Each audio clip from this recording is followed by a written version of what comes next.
Hello friends एक नूतन को आपको स्वागत भिडियो में आलोचना करवा +3 सेकेंड सेमेस्टर आपंकर हिस्ट्री ऑनर्स कोर पेपर 3 अथवा इंडियन हिस्ट्री 2 पेपर यूनिट 4 रही धर्म संस्कृति दर्शन और समाज यूनिट समस्त 2 मार्क विशिष्ट एवं 3 मार्क विशिष्ट प्रश्न गुड़िकर उत्तर एवं आम आलोचना करवा जहाँकि आपंकर सेकेंड सेमेस्टर एग्जाम 2024 आसबार संभावना रही।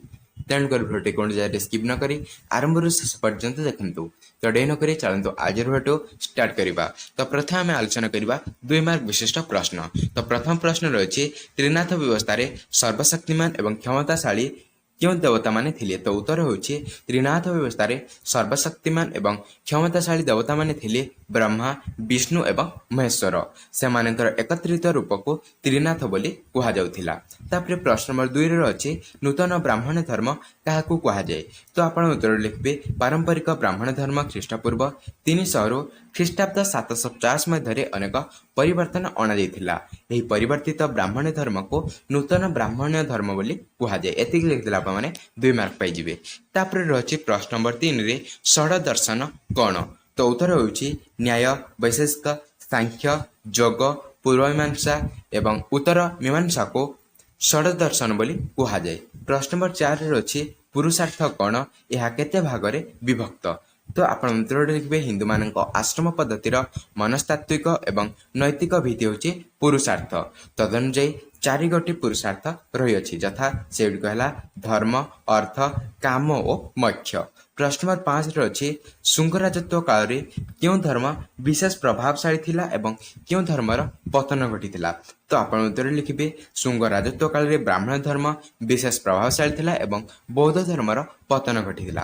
प्रश्न नंबर 6 रे अछि मोक्ष कहले कोन बुझ। तो उत्तर होछि मोक्ष जहाँ मनुष्य जीवनर शेष परिणति एवं अंतर्निहित ऐश्वरिक शक्तिर उपलब्धि को बुझाए। मनुष्य जीवनर प्रकृत लक्ष्य होछि आध्यात्मिकता माध्यम ईश्वर को उपलब्ध करबा एवं चरम परिणति स्वरूप मोक्ष प्राप्ति हेबा। प्रश्न नंबर 7 रे अछि पुराण गुडिकरे शिवं को केउ रूपे वर्णना कराइछि तांको साधारणतः क्यों देवता रूपे पूजा करा जाय। तो उत्तर होछि पुराण गुटरे शिवं को संसार कर्ता रूपे वर्णना कराइछि तांको साधारणतः लिंग स्वरूप रे पूजा करा जाय। प्रश्न नंबर 8 रे अछि शिव देवता को केउ नाम रे पूजा करा जाय। तो आपण माने उत्तर लिखिबे शिव देवता को श्मशानवासी भुजंगाहार भूपति असुर संहारकारी तापर होछि भस्म विभूषित तापर होछि दिगंबर महाकाल त्रिभुज अथवा चतुर्भुज त्रिनेत्र त्रिशूल और डंबोधारी नीलकंठ वृषभवाहन जटाधारी एवं बामांगे पार्वती आदि नाम रे पूजा करा जाय थाए। प्रश्न नंबर 9 रे अछि केबे ओ केउठारे केउ मानक मध्यरे मत पार्थक्य घटी बौद्ध धर्मर विभाजन घटिला। तो उत्तर होछि ख्रीष्टपूर्व 387 रे बैशाल ठारे अनुष्ठित द्वितीय बौद्ध महासभा रे प्राच्य और पाश्चात्य सन्यासी मानक मध्यरे मत पार्थक्य घटी बौद्ध धर्मर विभाजन घटिला। प्रश्न नंबर 10 रे अछि बौद्ध धर्मर विभाजन केते भाग विभक्त होइतिला ओ कोन कोन। तो उत्तर होछि बौद्ध धर्मर थेरावाद बा स्थविरवाद एवं महासंगठन बा आचार्यवाद नाम रे 2 भाग विभक्त होइतिला। ख्रीष्टीय प्रथम शताब्दी रे कनिष्क प्रथमंक राजत्व काल रे अनुष्ठित चतुर्थ बौद्ध महासभा रे बा चतुर्थ बौद्ध सम्मेलन रे थेरावाद हीनजान एवं महासांघिक महाजान नाम रे परिचित होइथिले। तापर रहछि प्रश्न नंबर 11 रे महाजानवाद को किए ग्रहण करथिले महाजानवादर उत्पत्ति क्योंठारे होइथिला। तो उत्तर होछि महाजानवाद को सम्राट कनिष्क ग्रहण करथिले ओडिसा रे महाजानवादर उत्पत्ति होइथिला बोली जणा जाय। प्रश्न नंबर 12 रे अछि महाजान संबंध रे उल्लेख थिबा प्रथम धर्मग्रंथर नाम कोन यह केबे लिखा जायतिला। तो उत्तर होछि महाजान संबंध रे उल्लेख थिबा प्रथम धर्मग्रंथर नाम प्रज्ञा पारमिता जहाँकि ख्रीष्टीय प्रथम शताब्दी रे लिखा जायतिला। प्रश्न नंबर 13 रे अछि पार्श्वनाथ किए थिले ओ से केउ 4टी नीति शिक्षा देथिले। तो उत्तर होछि पार्श्वनाथ जैन धर्मर त्रयोविंश तीर्थ थिले। से अहिंसा सत्य आस्तेय एवं अपरिग्रह नाम रे 4टी नीति शिक्षा देथिले जहाँ चतुर्जाम धर्म नाम रे विख्यात अटे वा परिचित अटे मध्य। प्रश्न नंबर 14 अछि किए जैन धर्मर चतुर्विंश वा शेष तीर्थंकर थिले तो उत्तर होउछि महावीर जैन धर्मर चतुर्विंश वा शेष तीर्थंकर थिले तांको जैन धर्मर प्रतिष्ठाता भावे विवेचना करा जाय। तापर रहछि प्रश्न नंबर 15 रे महावीर केबे ओ केउठारे जन्म ग्रहण करथिले तो उत्तर होउछि महावीर ख्रीष्टपूर्व 540 रे उत्तर बिहार वैशाली निकटस्थ कुंद ग्राम रे जन्म ग्रहण करथिले। प्रश्न नंबर 16 रे अछि महावीरଙ୍କ पिता ओ माताଙ୍କ नाम कोन थिला तो उत्तर होउछि महावीरଙ୍କର पिताଙ୍କ नाम थिला सिद्धार्थ एवं माताଙ୍କ नाम थिला त्रिशला। प्रश्न नंबर 17 रे अछि महावीर केउठारे ओ केम वृक्ष मूले दिव्य ज्ञान लाभ करथिले तो उत्तर होउछि महावीर 42 वर्ष रे वैशाख मास शुक्ल पक्ष दशमी तिथि रे जुम्भिक ग्राम निकट रे प्रवाहित राज्यपालिका नदी निकटस्थ शालवृक्ष मूल दिव्य ज्ञान लाभ करथिले।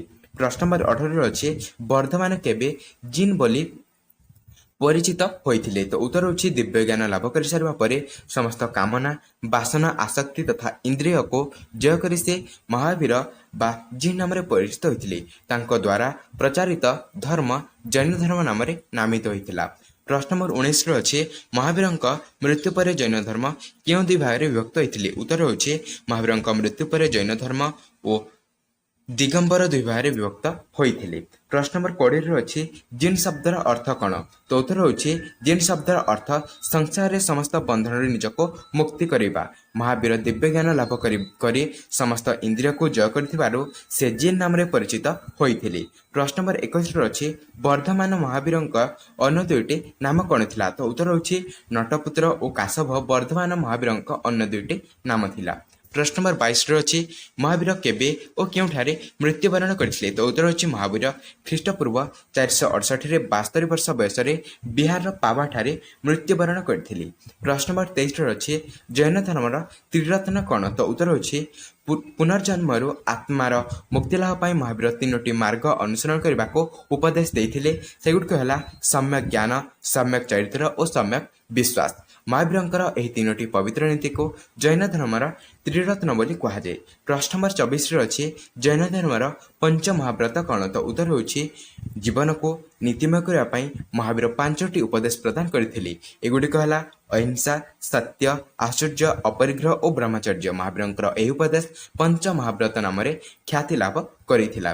तापर अछि प्रश्न नंबर 25 रे महावीर मोक्ष परे क्यों मत देथिले तो उत्तर अछि आत्मार कर्मबंधन मुक्ति को जैन धर्म मोक्ष कहा जाए। मोक्ष लाभ निमंते महावीर तांकर शिष्य मान को कठोर तपस्या आत्मसंयम उपवास करने को उपदेश देथिले शरीर धारण कर पुनर्जन्म लाभ न करने ही मोक्ष अटे। प्रश्न नंबर 26 अच्छी जैन धर्मर विभिन्न ग्रंथर नाम लेख तो उत्तर होची जैन धर्मर विभिन्न ग्रंथर नाम है अंग उपांग आगम और कल्पसूत्र। प्रश्न नंबर 27 अच्छी जैन धर्मर संस्कार मूलक नीति कौन थिला तो उत्तर होची जैन धर्म रे अहिंसा नीति उपर गुरुत्व दिया जाइबा संगे संगे मिथ्या न कहबा अन्य को प्रतारण न करिबा परिनिंदा न करिबा पई उपदेश दिया जाइथिला। ब्राह्मण मानकर वेदर प्राधान्य और जटिल पूजा पद्धति जाति प्रथा को जैन माने अस्वीकार करथिले। प्रश्न नंबर 28 अच्छे जैन धर्मावलंबी माने कर्मफल और पुनर्जन्म विश्वास करथिले कहीं तो उत्तर होची जैन धर्मावलंबी माने कर्मफल और पुनर्जन्म उपरे विश्वास करथिले निजर कर्म जोगु ही साधना रे सिद्धि मिलथाए मुक्ति पुनर्जन्म महत्कर्म और मंदकर्म द्वारा नियंत्रित होता है सुकर्म कले ता साहाय्य ताको सुफल मिले और शेष में निर्वाण प्राप्त होता है। प्रश्न नंबर 29 अच्छी गौतम बुद्ध केबे और केउठारे जन्म ग्रहण करथिले तो उत्तर होची गौतम बुद्ध ख्रीष्टपूर्व 566 रे नेपाल स्थित कपिलवास्तुर लुम्बिनी उपवन रे जन्म ग्रहण करथिले। प्रश्न नंबर 30 अच्छी गौतम बुद्ध पिता नाम कौन थिला और से क्यों वंशीय क्षत्रिय थिले तो उत्तर होची गौतम बुद्ध पिता नाम थिला शुद्धोधन से कांस्य वंशीय क्षत्रिय रही। प्रश्न नंबर 31 अच्छी गौतम बुद्ध पत्नी और पुत्र नाम कौन थिला तो उत्तर होची गौतम बुद्ध पत्नी नाम थिला यशोधारा और पुत्र नाम थिला राहुल। प्रश्न नंबर 32 अच्छी क्यों 4टी दृश्य को देखी गौतम संसार त्याग करने को इच्छा करथिले तो उत्तर होची जने वृद्ध जराग्रस्त व्यक्ति एक मृत व्यक्तिर शव देखी उपलब्ध कले जे सांसारिक जीवन दुखपूर्ण शेष सन्यासी को देखी विशेष भाव प्रभावित होते 4टी दृश्य को देखी से ସଂସାର ତ୍ୟାଗ କରିବାକୁ ମନସ୍ଥ କରିଥିଲି। ପ୍ରଶ୍ନ ନମ୍ବର 33 ରହିଅଛି ଗୌତମ ବୁଦ୍ଧ କେଉଁଠାରେ ଓ କେଉଁ ବୃକ୍ଷ ମୂଳରେ ଦିବ୍ୟଜ୍ଞାନ ଲାଭ କରିଥିଲେ? ତ ଉତ୍ତର ହେଉଛି ଗୌତମ ବୁଦ୍ଧ ନିରଞ୍ଜନା ନଦୀ କୂଳରେ ଓ ଅଶ୍ୱତ୍ଥ ବୃକ୍ଷ ମୂଳରେ ଦିବ୍ୟଜ୍ଞାନ ଲାଭ କରିଥିଲେ।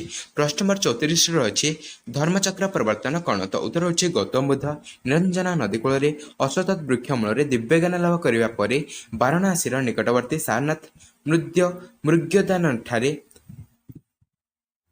5 ଜଣ ବ୍ରାହ୍ମଣଙ୍କ ସମ୍ମୁଖରେ ପ୍ରଥମେ ନିଜର ଧର୍ମବାଣୀ ଶୁଣାଇଥିଲେ। ସେହି 5 ଜଣ ତାଙ୍କର ଶିଷ୍ୟତ୍ୱ ଗ୍ରହଣ କରିଥିଲେ। ବୁଦ୍ଧଙ୍କ ଦ୍ୱାରା ଏହି ପ୍ରଥମ ଧର୍ମ ପ୍ରଚାରକୁ ଧର୍ମଚକ୍ର ପ୍ରବର୍ତ୍ତନ ବୋଲି କୁହାଯାଇଥାଏ। ତାପରେ ଏହି ପ୍ରଶ୍ନ ଗୁଡ଼ିକର ଉତ୍ତର ଆପଣମାନେ ସ୍କ୍ରିନଶଟ୍ ମାରି ନେଇଯାଆନ୍ତୁ, କାରଣ ଭିଡ଼ିଓଟି ବହୁତ ବଡ଼ ହୋଇସାରିଲାଣି।